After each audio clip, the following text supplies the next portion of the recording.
everyone, I'm Nikki Nightmare, and welcome back to my channel. The forest can be such a beautiful place. The sounds of birds chirping, the vibrant green of trees and grass, and the fresh earthy smells in the air. Ah, so peaceful. Or is it?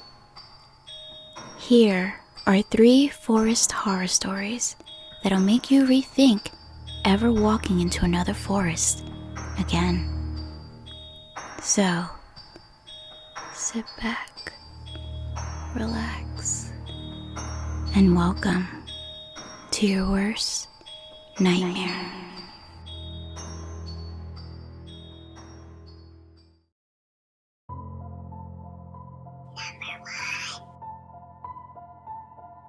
Across the road from me is a park, and the layout is pretty much a low valley surrounded by hills and forest.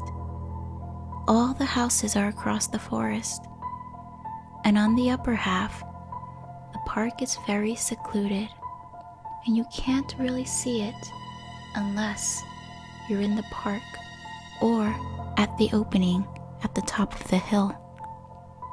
At the bottom of the main hill is a playground, and on the other side of the park is a small path that goes deep into the forest beside the other hill and the field at the top of the hill, probably almost a football field length away from the playground. I go into the forest for runs once in a while because of how secluded it is from everything, and it being right after Easter, I really needed to run. So, I bring my dog, a small Australian shepherd named Lily.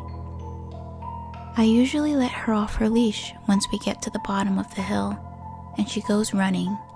She's very hyper all the time. But this time, I felt weird, like I should keep her close. I ignored the feeling and let her off her leash anyways. She got 2 feet away from me and stopped dead in her tracks.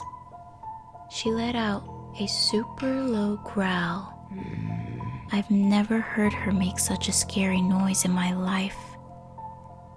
Suddenly, this very large man jumps out of the side of the forest, yelling at my dog and telling her to shut up.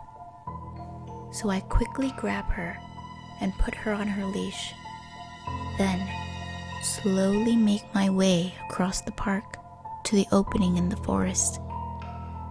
I feel his eyes burning into the back of my head, so before I go into the forest, I look at him with my peripherals, and he's standing in the same spot, staring at me from across the park. I start my walk into the forest and suddenly get this shiver up my back and feel like I want to puke. I snag another look, and he's walking toward the path I just went into. My dog is squealing and whining and acting so strange, so I jog into the forest until I know for sure I'm out of his sight. I jump off the path and into the forest and run up the hill and hide behind some trees. Sure enough, I look over and he's practically running into the forest after me and runs right by me.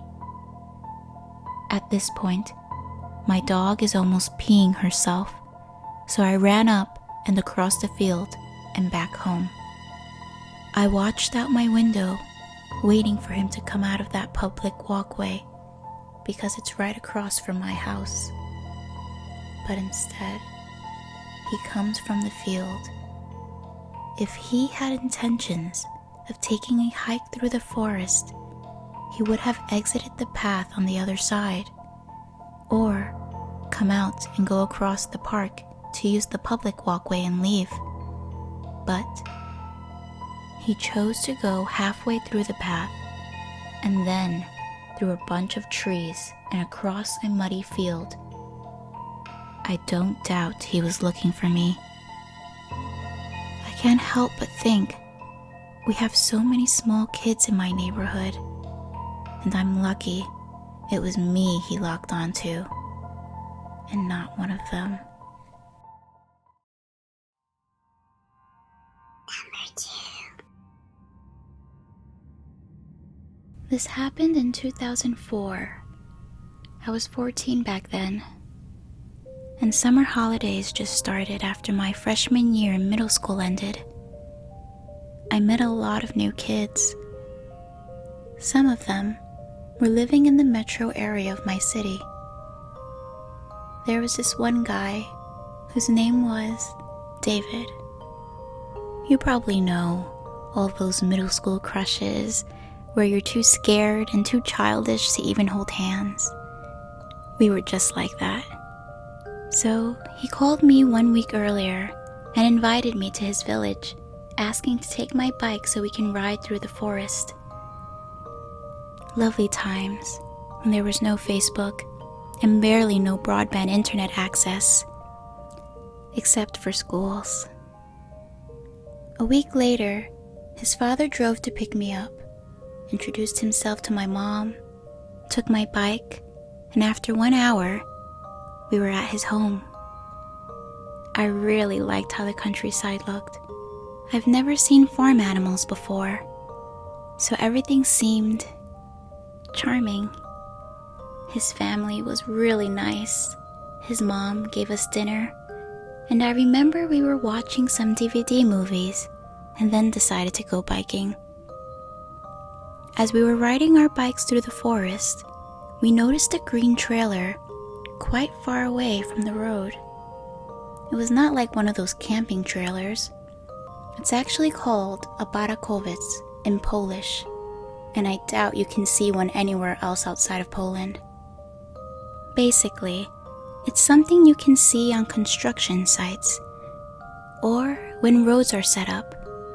I guess construction workers put their belongings there while they're doing their stuff.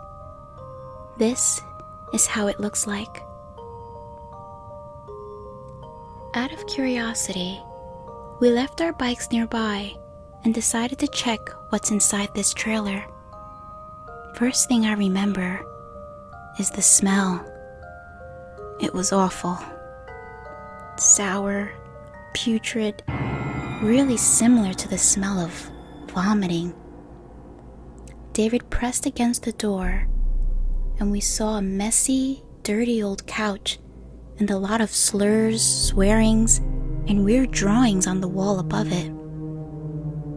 There was also an old, dirty cabinet where some food was left to rot. Tons of bottles and trash, piles, and a lot of flies all over the place. So when he got inside, he suddenly turned around with a girlish squeak. I just took a peek, and I saw some sort of case which was made simply of wooden planks and nails, full of dead animals that resembled cats. Some of them were beheaded. At that point, I totally freaked out, started screaming, and we ran out of the trailer to get our bikes. What traumatized me the most was that we heard some sort of whistling from 2 different directions, like there were 2 people trying to communicate with each other, or they were giving some signs. It was scary because I felt like they knew we were at this place. We started running, and the whistling was getting closer and closer. When we got to the main road, we were riding like crazy. All I remember was my heart beating so fast I could barely hear anything.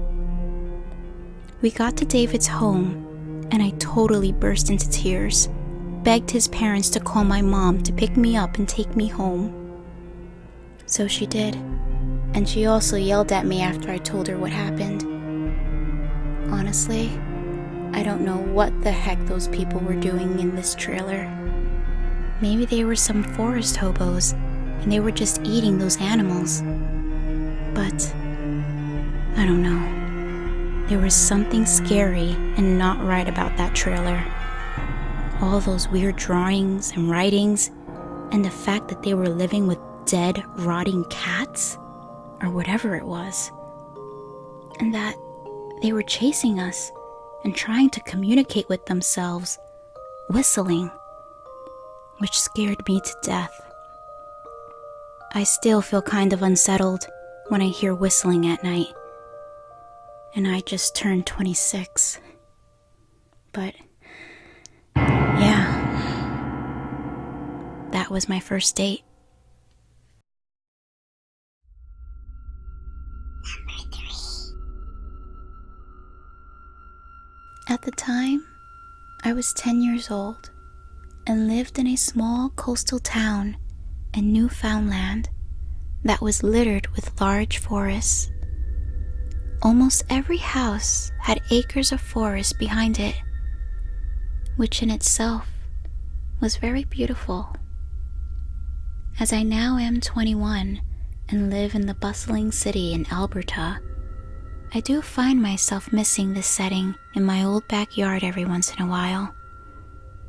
But it's usually accompanied by the unsettling memory of what I'm about to recount. By the time I was in 4th grade, I was already trusted to be home by myself, as my mother went out to visit my grandmother and aunt, who literally lived a few minutes down the road from us. I was happy to have such a privilege. I was an only child, and my father worked in another province months at a time, so I was very lucky to have this opportunity. It usually meant late-night movies and video gaming, and the odd night exploring the forests. This night, I was exploring the said woods. I usually never went too far in, usually up to a large rock formation I liked to climb and look out through the trees in all directions. The house was always in sight, so I never felt too scared or frightened by being there. It felt like my own private place that I could enjoy.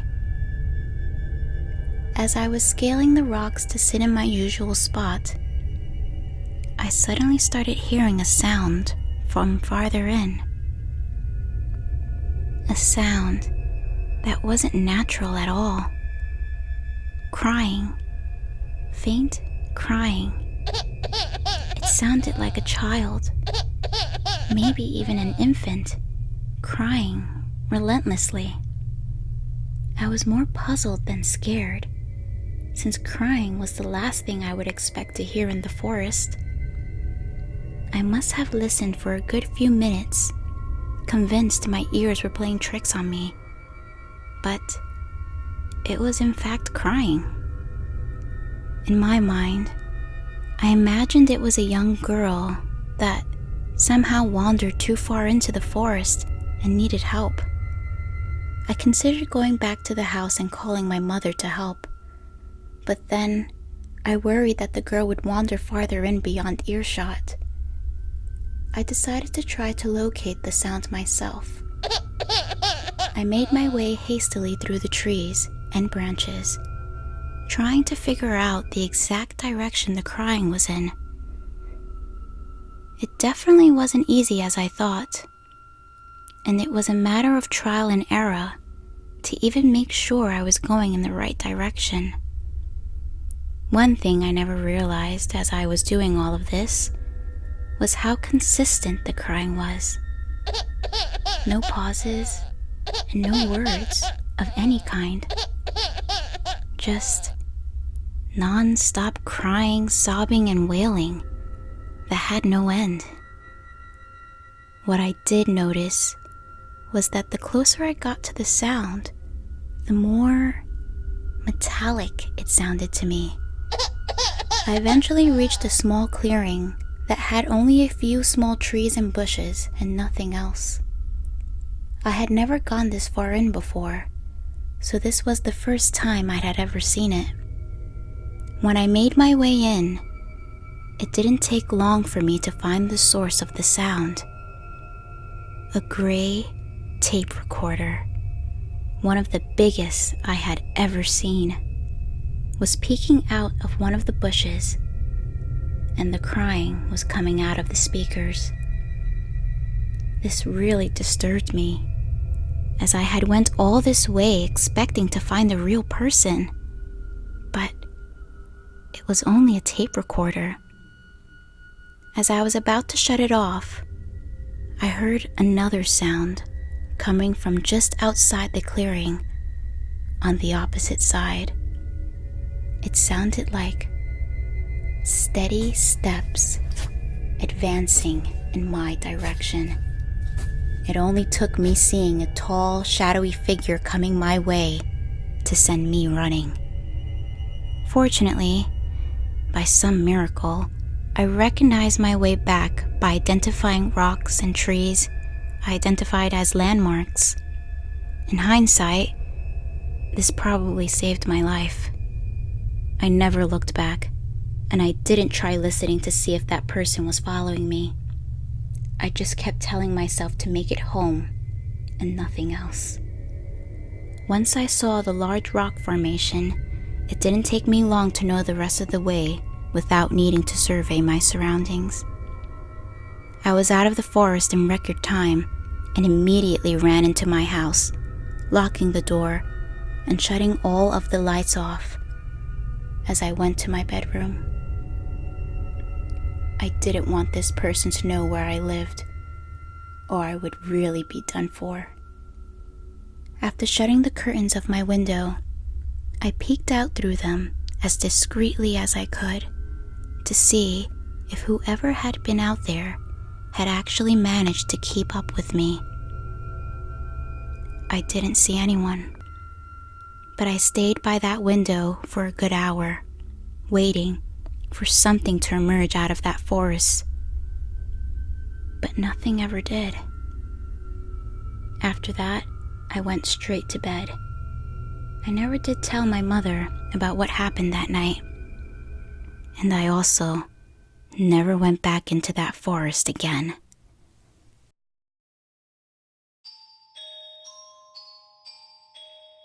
Hey guys, welcome back from your nightmare.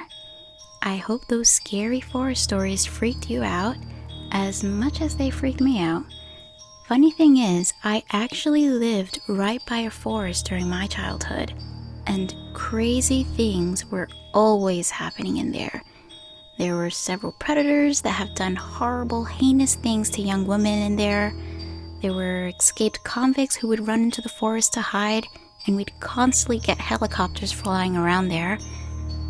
But the worst was when the police found a decapitated head. Yes, you heard that right. A decapitated head. I am not kidding. Needless to say, I am so glad I don't live there anymore. Anyway guys, as always, thank you so much for listening. I hope you enjoyed these readings, and I'll see you next time for another horror story of the night.